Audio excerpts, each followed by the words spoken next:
A paz do Senhor, meus irmãos, como nós havíamos prometido, vamos estar aqui então fazendo a leitura da terceira lição da revista Betel, né? Como vocês podem ver aqui, né? A lição de número 3, que vai ser ministrada dia 15 de julho de 2018. Que nós já fizemos a lição número 2, né? Que foi sobre a escravidão dos hebreus no Egito. Então, dando sequência aqui, vamos estar lendo aqui a revista Betel, a lição de número 3, que é de autoria do nosso pastor César Pereira Rosa de Melo. Ele é bacharel em teologia pelo IBAD e pós-graduado em docência do ensino superior. Atualmente é vice-presidente e secretário de missões da Assembleia de Deus no campo de Planaltina, no Distrito Federal. Antes eu gostaria de dar aqui um pequeno comentário, fazer um pequeno comentário, um pedido, mais um pedido, né? Que você não deixe de adquirir a sua revista da Escola Dominical, porque ela é que realmente você pode estar acompanhando a lição aí no decorrer da semana, e para que você possa então ir na igreja local, na hora da escola dominical, vocês ter a revista aí para acompanhar a lição, certo? Então vamos aqui então à lição de número 3, que vai ser ministrada dia 15 de julho de 2018, com o nome de a lição é Moisés, um líder excelente, né? O texto áureo se encontra lá em Deuteronômio 34:10. E nunca mais se levantou em Israel profeta algum como Moisés, a quem o Senhor conhecera cara a cara. A verdade aplicada. O diferencial na vida de um líder está em sua submissão à vontade de Deus e o desejo de ter comunhão com Ele. Objetivos da lição: mostrar o cuidado de Deus para com Moisés desde o seu nascimento. Apresentar o comissionamento de Deus para Moisés, extrair lições para efetuar uma liderança debaixo da vontade de Deus. O nosso texto de referência encontra-se em Êxodo 3, do versículo 1 até o versículo 4. E apacentava Moisés o rebanho de Jetro, seu sogro, sacerdote em Midian. E levou o rebanho atrás do deserto e veio ao monte de Deus, a Horebe. E apareceu-lhe o anjo do Senhor em uma chama de fogo do meio de uma sarça. E olhou, e eis que a sarça ardia no fogo, e a sarça não se consumia. E Moisés disse: Agora me virarei para lá e verei esta grande visão, porque a sarça se não queima. E vendo o Senhor que se virava para lá a ver, bradou Deus a ele no meio da sarça, e disse: Moisés, Moisés. Ele disse: Eis-me aqui. Introdução. Deus levantou Moisés para inaugurar um novo ciclo na história do povo de Israel. Um tempo de liberdade e de conquistas. No entanto, foi necessário Deus trabalhar em sua vida. O tópico 1. O nascimento de Moisés. A narrativa do nascimento e livramento de Moisés é compacta, mas deixa bem claro que as forças do Império Egípcio não puderam conter a promessa de Deus de que a descendência de Abraão seria poderosa na terra. Gênesis 28:14. Tópico 1.1. A educação de Moisés. Tão logo a filha de Faraó achou o cesto no rio, Miriam, irmã do menino que estava por perto, indicou à sua própria mãe que, além de cuidar de seu filho, receberia o salário justo para isto.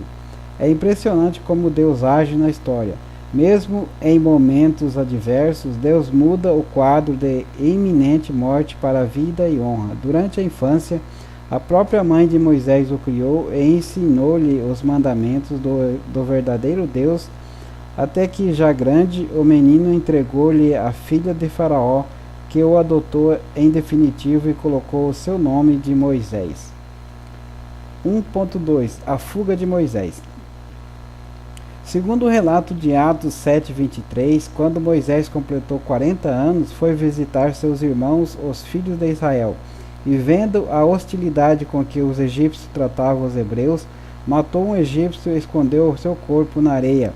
Em Atos 7:24 aparece a expressão maltratado, no original grego ádicos, que significa fazer sofrer com ferimentos.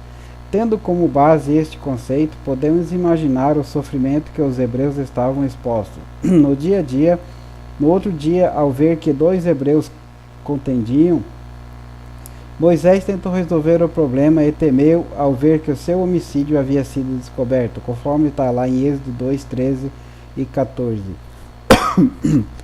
Correndo o risco de ser morto, Moisés foge para Midian. Diante dos ensinamentos maternos, aliado à opressão de seu povo, Moisés quis tomar uma atitude para mudar a história e acabou tendo que fugir. 1.3 A família e a profissão de Moisés. Longe dos holofotes e fora da vida palaciana, Moisés se torna um estrangeiro. Vai morar na casa de Reuel e recebe como esposa sua filha Zípora, com a qual teve 2 filhos. O primeiro filho se chamava Gerson, pois simbolizava sua peregrinação em terra estranha. O segundo se chamava Eleazar. Junto com a constituição de sua família, Moisés se torna pastor de ovelhas, conforme está lá em Êxodo 2:15 até o 22. Embora sua vida parecesse normal, tudo fazia parte de um projeto de Deus. Moisés estava sendo preparado nos mínimos detalhes para marcar a história de um povo. Tópico 2. O comissionamento de Moisés. Após 40 anos de sua fuga do Egito e de pastoreio, Moisés tem uma experiência que iria marcar e mudar a sua vida. O anjo do Senhor aparece no meio de uma chama de fogo, onde a sarça ardia, mas não era consumida pelo fogo. Êxodo 3:2. Esta experiência sobrenatural marca a chamada de Moisés para libertar o povo de Deus da escravidão do Egito e conduzi-lo à terra prometida. Êxodo 3:8. 2.1 Deus chama Moisés. Na passagem de Êxodo 3:10, Deus diz: Vem agora, pois, e eu te enviarei a Faraó para que tires o meu povo, os filhos de Israel, do Egito. O verbo vem exprime uma ação e nos mostra que Deus exigia de Moisés uma atitude, uma decisão em relação a aceitar o seu chamado. O escritor aos Hebreus nos diz que Moisés recusou ser chamado filho da filha de Faraó, escolhendo ser maltratado com o povo de Deus, do que por um pouco tempo ter o gozo do pecado, conforme está escrito em Hebreus 11, 24 e 25. Moisés teve que tomar uma decisão: viver como pastor de ovelhas ou ser líder do povo de Deus, escolher andar por vista ou por fé. 2.2 Deus envia Moisés. Não basta ser chamado por Deus, é preciso ser enviado. Moisés não foi um aventureiro, Deus o chamou e o enviou, e isto fez toda a diferença. Ele aprendeu a viver na dependência de Deus, esperando seu tempo e suas provisões. Infelizmente, encontramos muitas pessoas com chamada, mas que não foram enviadas por Deus, não quiseram esperar o tempo e queimaram etapas. 2.3 Consciência de sua missão. Em seu comissionamento, Deus deixou explícito a Moisés a sua missão: libertar os filhos de Israel do Egito. Êxodo 3:10. Moisés foi obediente a esta missão, mesmo diante das desculpas apresentadas, das dificuldades e do grande desafio que estava diante dele. Ele aceitou a missão e foi até o fim.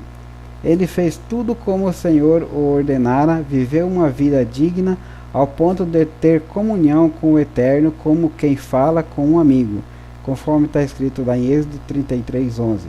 Quando perdemos a visão que Deus nos deu, passamos a viver sem sentido, tateando ministerialmente.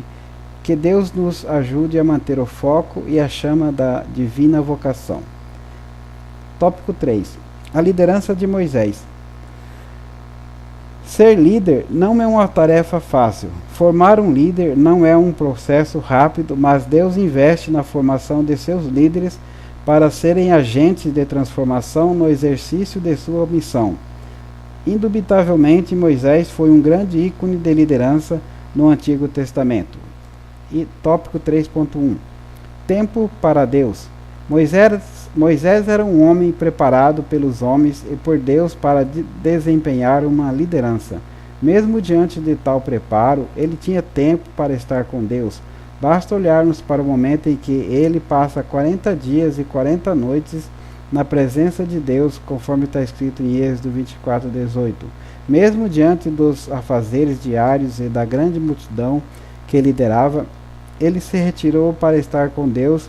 Infelizmente, vivemos dias em que muitos líderes não têm mais tempo para estar com Deus. Uma das maiores deficiências de nossos dias está na falta de oração.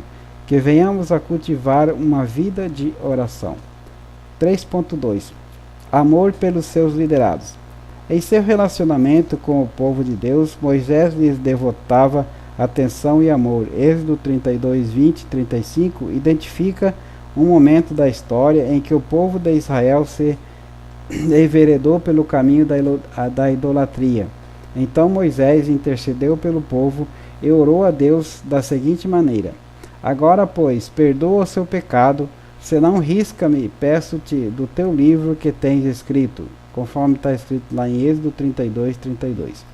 A nossa posição de liderança não pode nos distanciar do povo, mas sim nos aproximar mais e mais dele. Através desta atitude, Deus se torna benevolente com o seu povo. Assim como Cristo amou a sua igreja, necessitamos amar os nossos liderados. Paulo exortou aos cristãos a terem o mesmo sentimento que houve em Cristo Jesus. Filipenses 2:5 até o versículo 11. Olhemos para o conselho de Salomão. Procura conhecer o estado das tuas ovelhas. Põe o teu coração sobre o gado. Provérbios 27:23. Humildade 3.3. Humildade para ouvir conselhos.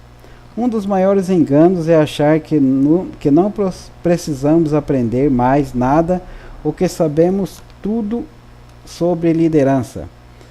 Êxodo 18 nos mostra Moisés sobrecarregado de afazeres, pois todo o povo ficava em pé diante dele o dia inteiro. Em Êxodo 18:14.